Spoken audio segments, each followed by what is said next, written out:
back, everyone, to We Have Spoken. Oh, poor Mando. Poor Mando. This episode was not kind to him. No. Oh, lordy. I gotta say, this is the first episode this season that I can genuinely say I didn't fully like. I'm not saying it was bad, but it felt unnecessary, and there was a lot of bad writing. There was a lot of things that honestly kind of pissed me off about this episode. What about you guys? Yeah, I thought for this episode, the writing was was really all over the place, which is disappointing given that we've had pretty solid writing throughout much of the whole show's run so far. This is the only one where it kind of trips up over its own feet, and I'm like, there's a lot of good ideas in there, but it's not focused. It has no center. It's really stretching for, the ultimate goals that it needs to do, and at the same time it's it's trying to do one thing and then completely forgetting it has this other thing going on too. You're ultimately trying to get Mando to take off his helmet, and meanwhile it's you're doing such a stretch. It's they're trying to fulfill their quota. Yeah. I know they have to fulfill a quota per season of always showing Pedro Most Pascal's face. convoluted way possible we get him to It's so convoluted and just makes you you really have to suspend your disbelief for a lot of things, and even then it's I'm still wondering why the hell they, why do we need to go to this length when there's other, more logical reasons for us to get from point A to point B? Yeah, why don't we break down this whole plan of theirs that they've had. First of all, their plan involved breaking out a guy who tried to kill Mando in the past, who tried to get him arrested and everything, who obviously would have a grudge. And they break him out assuming that he's just going to help them, which he surprisingly does with no benefit whatsoever. The thing that bothers me is not so much the fact that they don't offer him anything in return for his services, but the fact that he goes along with it. It's are they going to offer him freedom? No. Money? No. A cool ship? No.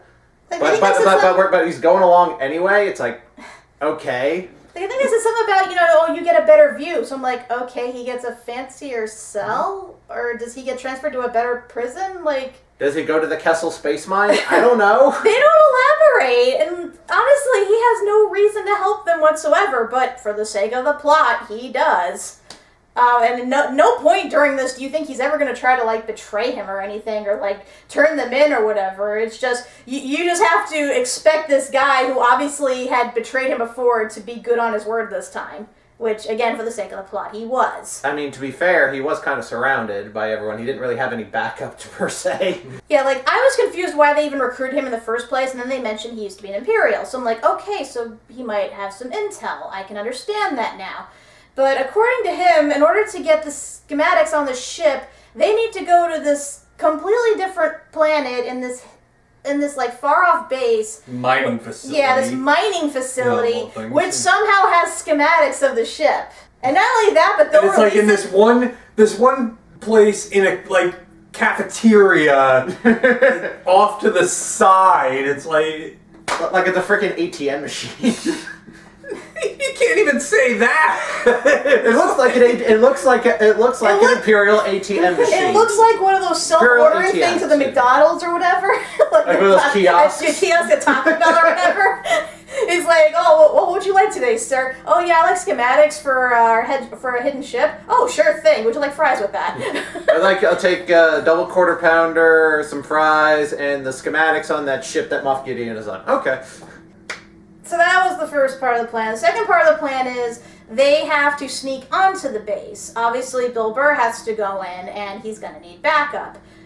But apparently, most of the team can't actually go in, because if they're discovered, they're already wanted by the Empire, so Well, not necessarily they're wanted by the Empire, but they're easily recognized. Yeah, so the plan would fall apart. Yeah, so even Boba Fett made that point. It's like, I used to work for these guys before, so there was a million of me. They'd be able to tell.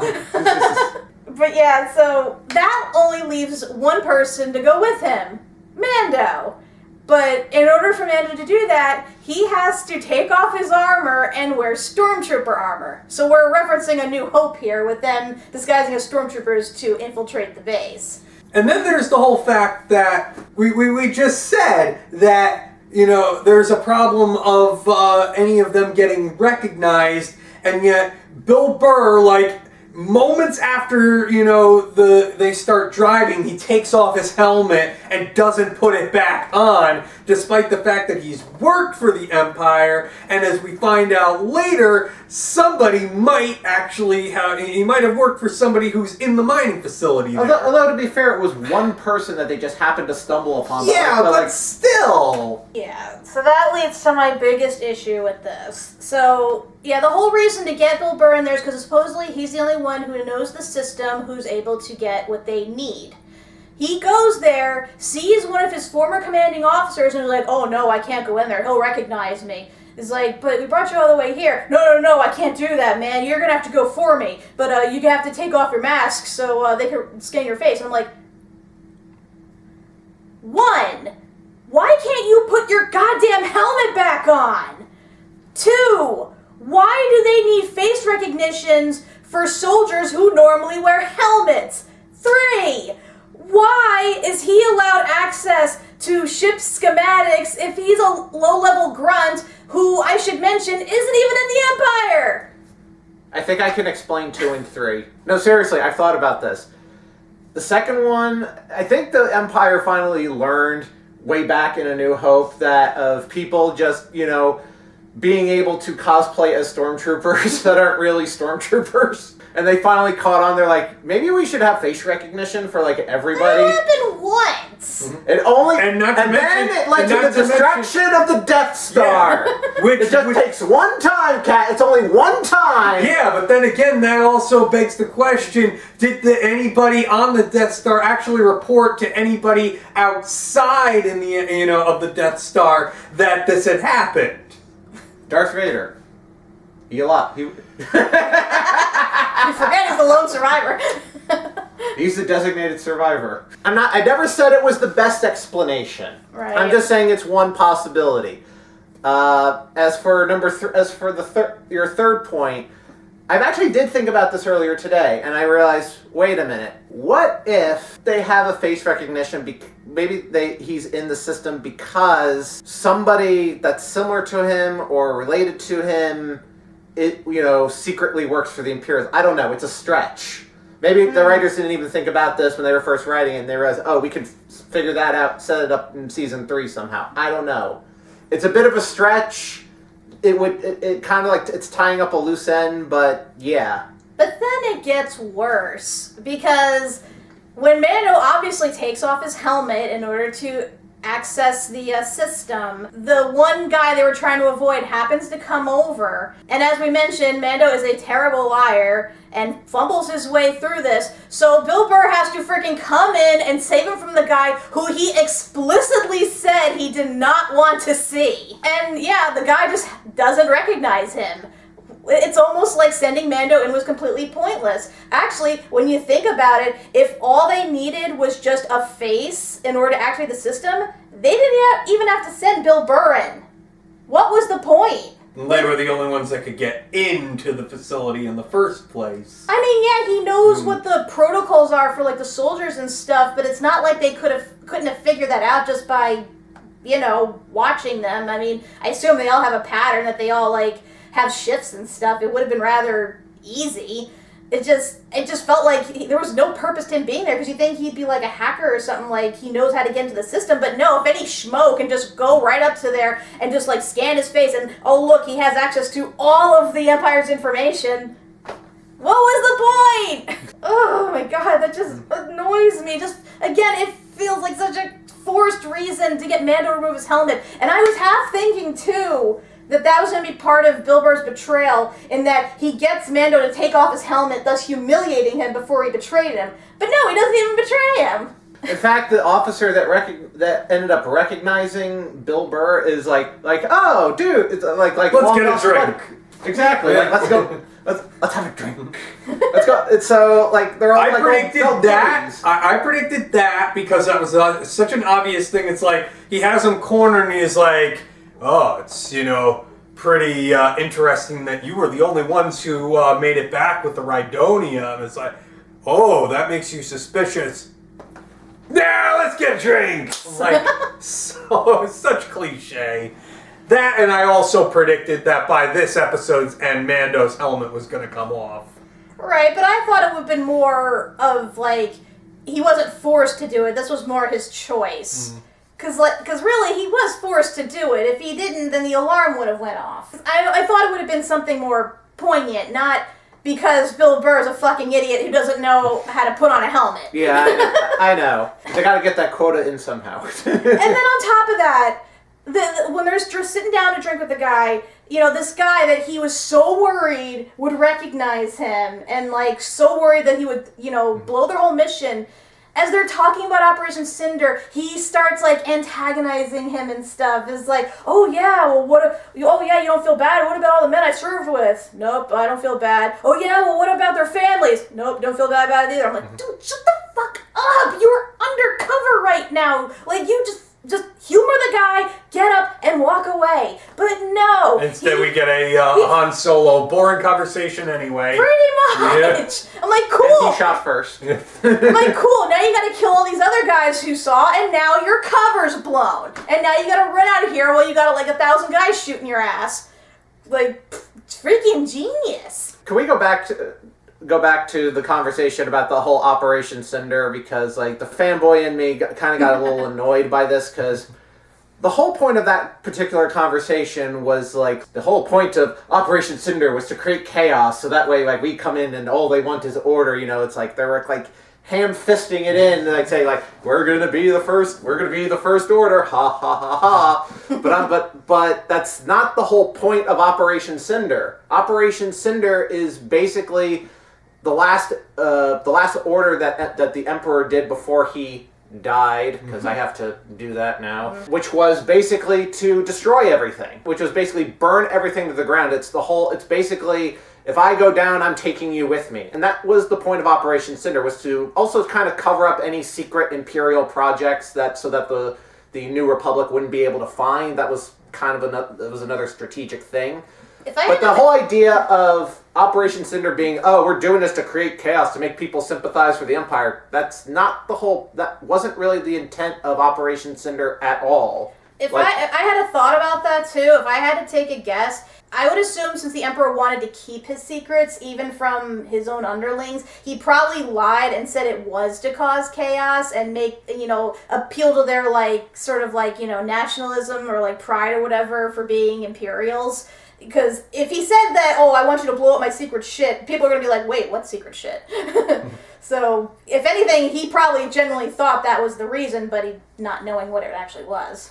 There's also the fact, and I was thinking, that was an admiral, right? Admiral Night King. Because the actor who plays him in that scene is the Night King. Yeah. I mean, you wouldn't recognize him without all the we had the Night King and Oberon in the same space for the first time ever. Which never happens. But basically, the way he was talking, it sounded like Sideshow Bob when he runs for mayor, and he's like, he gets caught, and he's like, your conscience may cause you to vote Democrat, but deep down inside, you want a cold Republican to lower taxes and rule you like a king.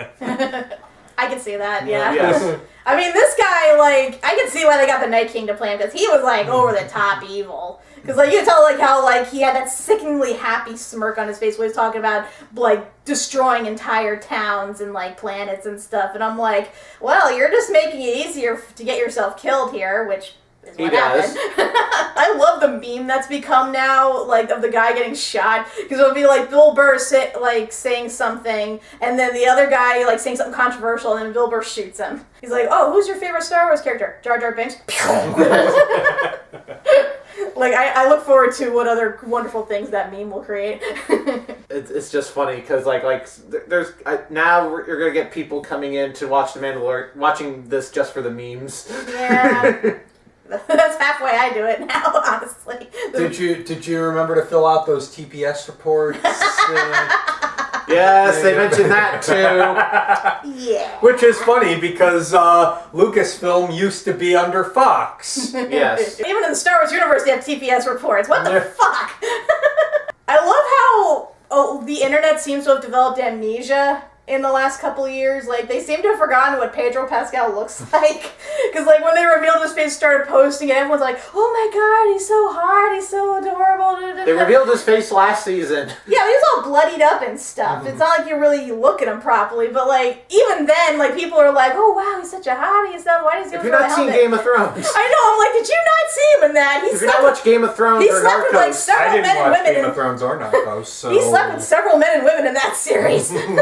But he's a sexy man, but nice to see people are finally acknowledging that now. But I will say, and I know people have yelled at me before about this, but I'm going to say it again anyway, he is very well groomed for a man who wears a helmet all the time. Yeah, really. Seriously, like his haircut and that mustache. Well, he said he kind of... Pedro Pascal said he needs it or else he gets, like, the baby face, so... Right, but... Yeah. I just wonder how often, like, he takes off his helmet to, like, and how long he stands in front of the mirror to... Well, he does... The question is he even on set most of the time? Well, is it him in the costume? Well, I'm not I think it depends on the... Yeah. I'm not talking about that. I'm talking about Mando as a character. Like, can you imagine his character just, like, on the Razor Crest, like, spending, like, an hour each day just, like... Yeah, perfect. Well, he does take his helmet off. He does take his helmet off to eat. I know he does it for obvious reasons, but I just find it hilarious to think that he has this whole morning routine he does, which is ultimately pointless because he hides his face anyway. So yeah, I gotta brush them teeth, gotta make them pearly white, and now I put on the helmet. And maybe just because I'm a Mandalorian doesn't mean I can't look dashing. Gillette, more hygiene. the best a Mandalorian can get. Now I wish there was a brand for that. Made of Beskar. Oh no, he's got a lightsaber. A little mini lightsaber. Yeah. With the best car handle. Come on, Disney, get the marketing that shit. Give us a pay cut. But yeah, bad writing aside, for the most part, and everything else was okay. Like the action was decent. I mean, I understand what there was a bunch of juggling themes around. Like, they were trying to give Mayfield, which is Bill Burr's character, an arc, like, about him, talking about, like, oh, what's the difference between, like, the Republic or the Empire? Like, it's always that was so forced. It was forced, yeah. And That's the thing. It's not like the ideas aren't terrible in of themselves, but it's just that it does, like I said, it feels like ham-fisted. Like, when they had later with the conversation about, soon people really want his order. It's like, it just felt ham-fisted. It didn't have an organic flow to it. Yeah, so it just felt like, oh, we have to drop this episode's message, so let's do it in this one big monologue. And I'm like, is Bill Burr really the right person to be doing that?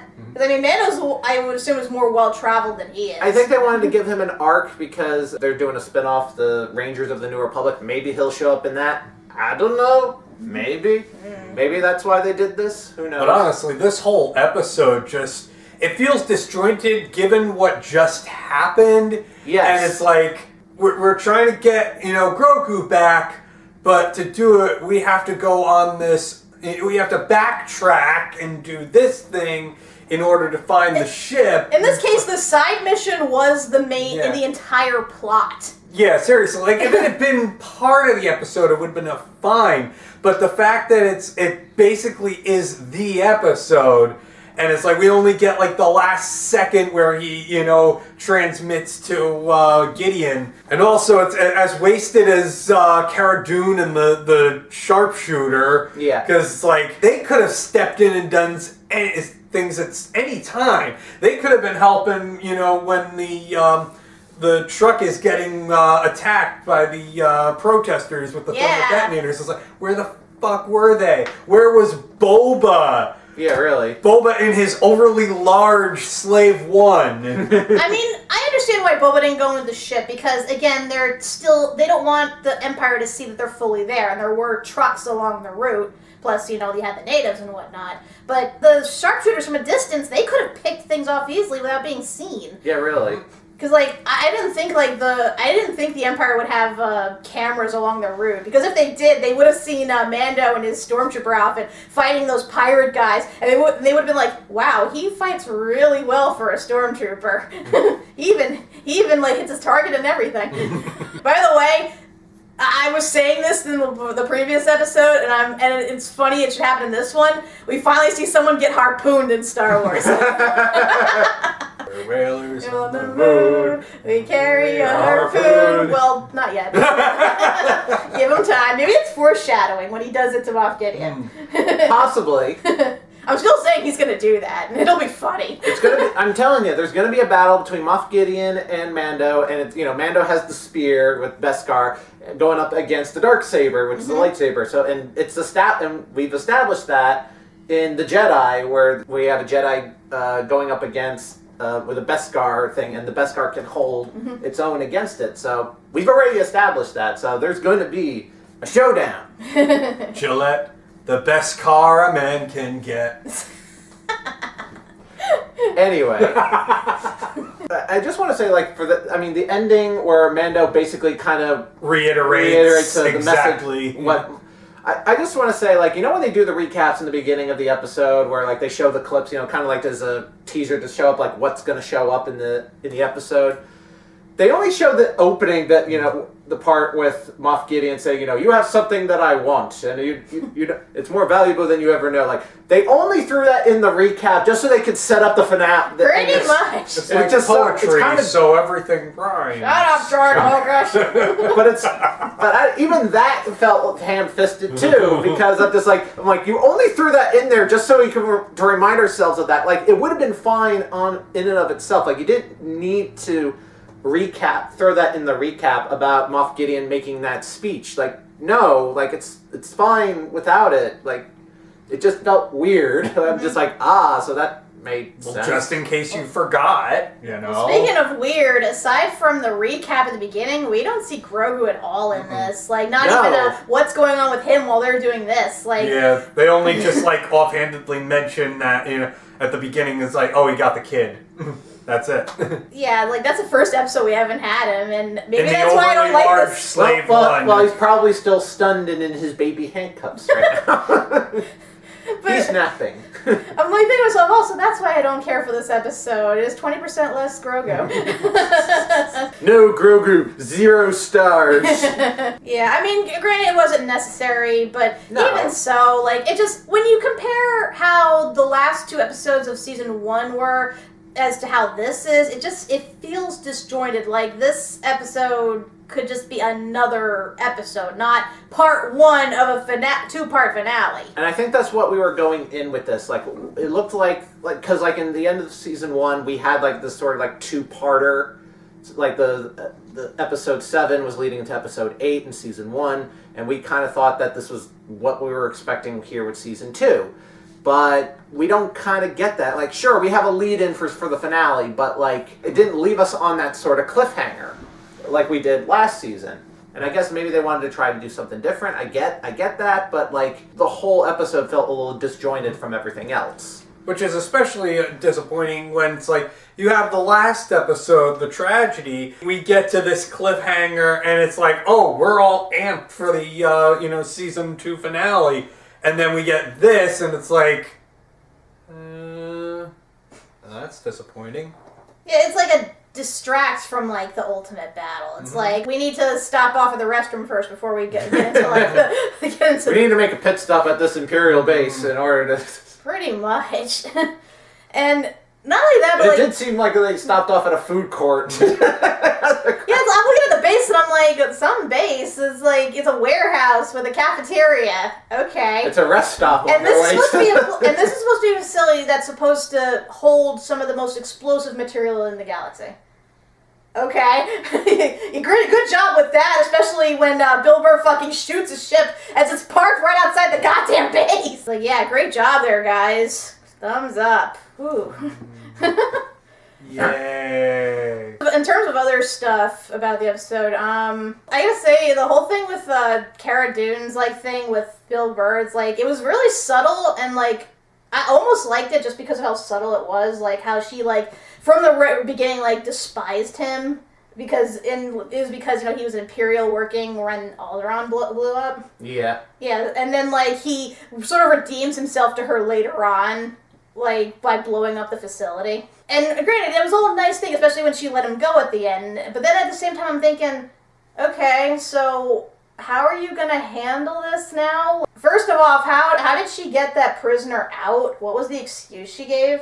2, she just joined the whole police force, whatever. The New Republic. Yeah, how is she automatically allowed to take prisoners out without any higher ups approving it? And 3, is she gonna get in trouble for the fact she let the prisoner die on her watch? I think it was more of we're using the prisoner for a secret like Suicide Squad, that kind of concept, I guess. I don't know. Maybe they'll explain it in the spinoff. I don't know. Yeah, we need this prisoner to help my friend get on board this Empire ship and do this whole secret thing, but it's hush hush. The mob supports you, but don't tell nobody. Oh, another meme that I love, too, is that people are now shipping Bill Burr with Mando. Because, it's funny, because he treats Mando like shit the whole episode, up to when he takes his helmet off. And then suddenly he's, looking at him with, these big doe eyes, and, and he automatically gives him the nickname Brown Eyes, and I'm like... Huh, so his entire facial features and his eyes are the first thing you notice. And again, we have established that Pedro Pascal is a handsome man. Oh, he's a gorgeous man. I love that man. I'll make him my 3rd husband one day. I just love those memes, and I'm like, yeah, I can see that now. I saw another meme, too, that was kind of it's is it just me, or is Mando one of those characters that is beloved by everyone, whether he likes it or not? Probably. Explains why he makes friends wherever he goes, even when he doesn't intend to. It's like Batman, how he's he seems to be such a loner, yet he has a freaking family of sidekicks and a billion girlfriends and all these fans who want to be like him, even though he's a vigilante. It's the whole, brooding, I can fix him, I guess. I will say that I will give credit, major credit to Pedro Pascal for because this is the first time he's actually gotten to act as this character without the armor, without a body double or anything. And I really like the nice touch they did. When he walks into the room, even though he's just in Stormtrooper armor, and even when he removes his helmet, he still walks around like he's wearing the armor. He walks almost like he's on the moon or something when he goes into the room. And then when you see him sitting down at the table drinking later, he's staring straight ahead. And when he turns his whole body. So I really like that touch, and big kudos both to the director and to him for being able to pull that off. Because really, when you think about it, a guy who wears that much fucking armor for however long he has would probably still move that way, even if he wasn't wearing it. Yeah, it would still be drilled into his system to this point, so he's just used to it. Oh, and let's not forget the other meme highlight, the Slave One dropping off that Sonic thing. Yeah, from Attack of the Clones. Yeah. People were sharing pictures you can hear this picture. Oh, that was the worst part of seeing that movie in theaters. Yeah. Just my ears, my poor ears. Thankfully, we can watch this at home where we can control the volume. It wasn't so bad this time around. No. And people are oh, he's gonna drop a beat, he's gonna drop a beat. They say, nice touch, though. Yes. Surprised it still has that on there, but oh well, I'm not complaining. I don't see why he would have gotten rid of it. I know. Yeah. But we only saw Django use it, right? Boba didn't. We only saw Django use it, but yeah. First time Boba has ever used it, at least on screen anyway. I mean, probably because Django uses it, he's trying to evade, whereas with Boba, he's trying to silently follow the Millennium Falcon, so he doesn't want to, cause any sort of, he doesn't want them knowing he's there. And we don't really see Slave One, for much of Empire anyway. No, except that one Yeah. scene, that's it. And now it's the TARDIS. Pretty much. That thing was surprisingly roomy. Like, I don't remember Slave One being that big. Even when we watched it, even when in episode 2, like, I don't remember it certainly was not. Yeah, I expected it to have maybe as much room as a TIE fighter and that you could stick 2 people in there. But they had, like, 5 people in there? Yeah. Like, including Boba. So I'm like, how is it this freaking roomy? I understand the ship is big enough because it needs to be able to hold different things, like it especially if you're holding Solo in a carbonite. But I don't remember it being that particularly big. Plus, there's the fact that the ship is a really weird shape, and I'm trying to figure out how the hell the gravity on it works. Because, like, you have Boba, who is basically lying down and has to prop the ship upwards when he flies. So if he's flying at regular, he's lying down, everyone's walking this way. When he goes upward, is everyone, like, walking sideways? Well, they showed the thing adjusting as they were taking off. I know it adjusts, but I'm like, looking at the shape, and I'm like, is that really? No, it still doesn't make sense. Gyroscopes. But that much is there to show that, okay, that evens out. But yeah, where that is on the ship, I can't even figure out. If there's like a physicist like watching right now can explain, like, I think it has something to do with gyroscopes or some sort of like with like gravity, like something. I feel like it has something to do with that. Like, I always thought that's the only way I think I could see it make sense. Right. I mean, I always thought it was weird with the Millennium Falcon. How it was basically a dish. And you had people walking along, but then this thing was like, woo, woo, woo. I'm like, so does the gravity make them stay in one place? I think like the gravity, like in space, for example, like there's a satellite, like when you have like a sphere, something like spherical, like in Halo. That's what I meant. Like in Halo, how like especially in the first game, where it's where it's a giant ring. But like all the gravity is on the outside of the ring because it's constantly rotating.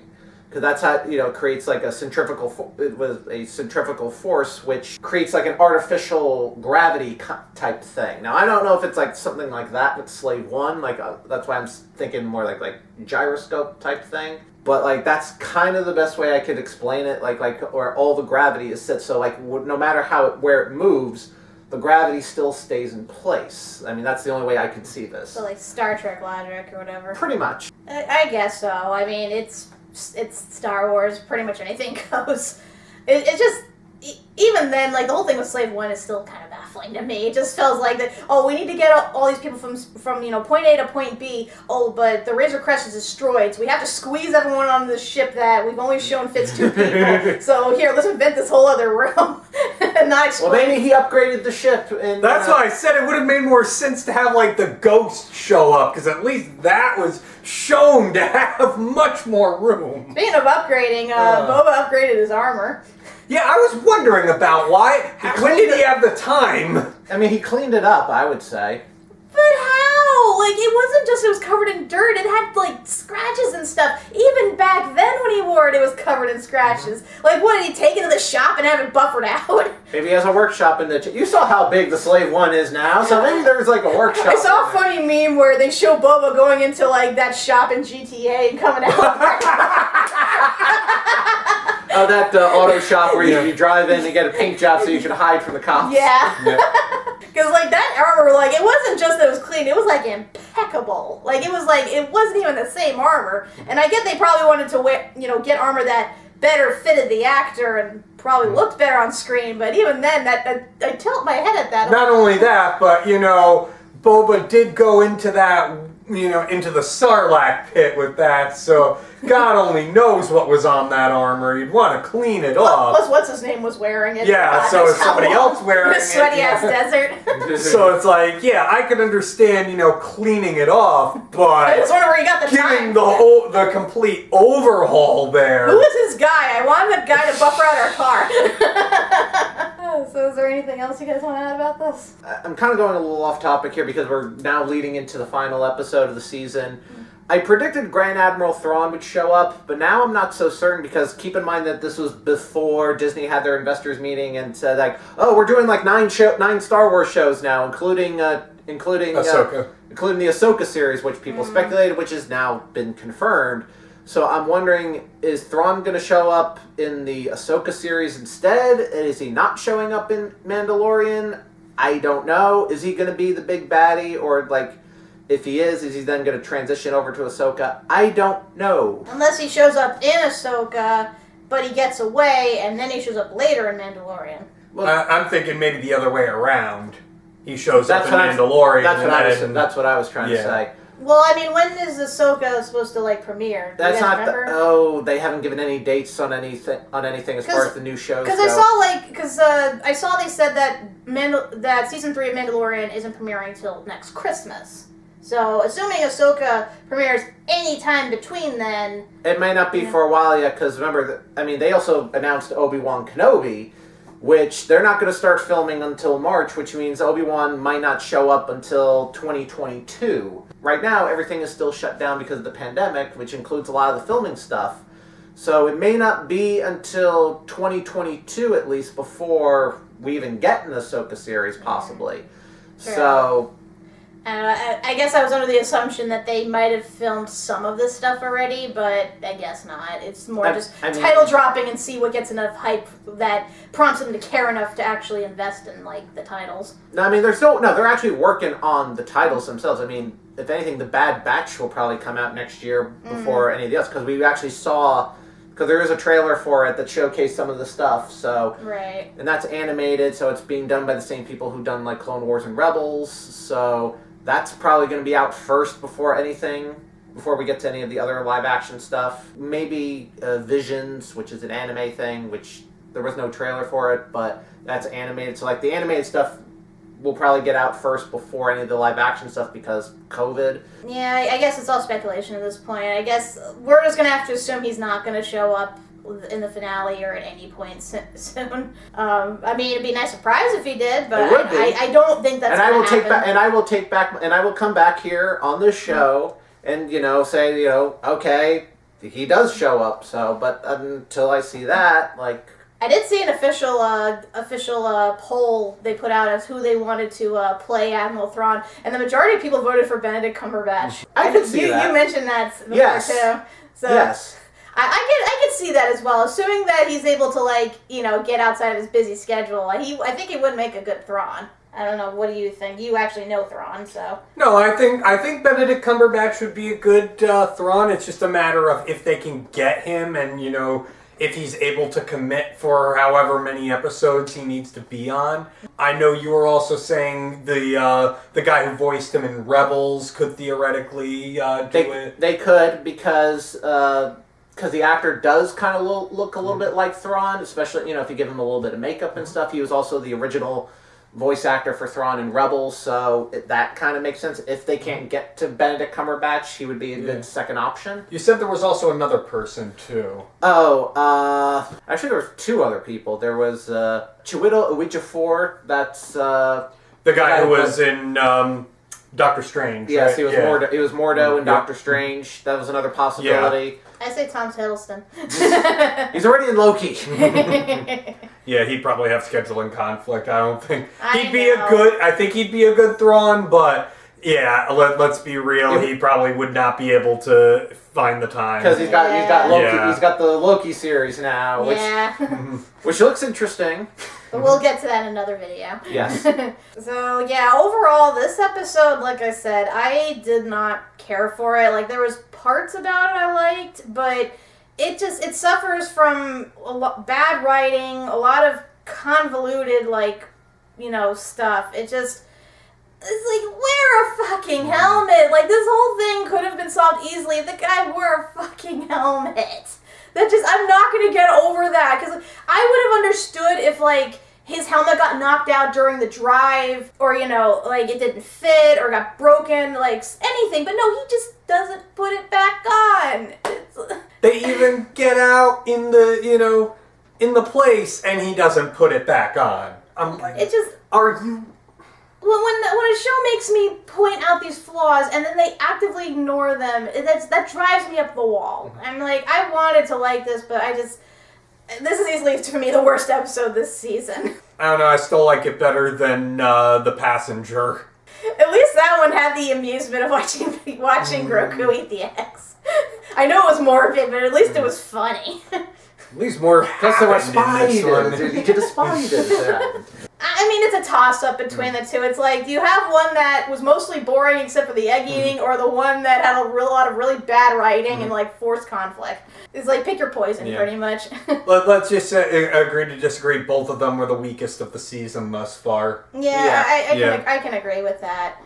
Poor Bill Burr, he's probably going to be dead on that planet now, because... Yeah, they just left him behind. I'm like, you realize all the locals here are hostile, right? Toward everyone they perceive to be as the Empire, or anyone in general. Well, why do I have a feeling that, like, when they get to Rangers of the New Republic, that his character, they go back to that planet, and they see Bill Burr, and he's, like, with, like, the natives and stuff. Like, he's, like, living with them and just... I've been here for months! Fighting Help with the Empire. me! Or he just, like, blend in and be like he's living with the locals, and he's having, like, a nice life and everything. Well, hopefully they don't recognize him from the truck, because that'd be a little awkward. It's like, you sabotaged our sabotage attempt. Because think about it, yeah, like, they call them pirates, but they were clearly trying to destroy a truck that the Empire was using to build deadly weapons. So who's the bad guy here? I don't think they ever saw him, though. No. Because they were from the back. Right. And he was driving the truck. The only one they saw was Mando, and Mando was dressed in full regalia. True. With helmet included. Hopefully nobody saw him, because that would be rather awkward. So yeah, at this point we don't know what the next episode is as of yet. Again, I will insert title at the end if I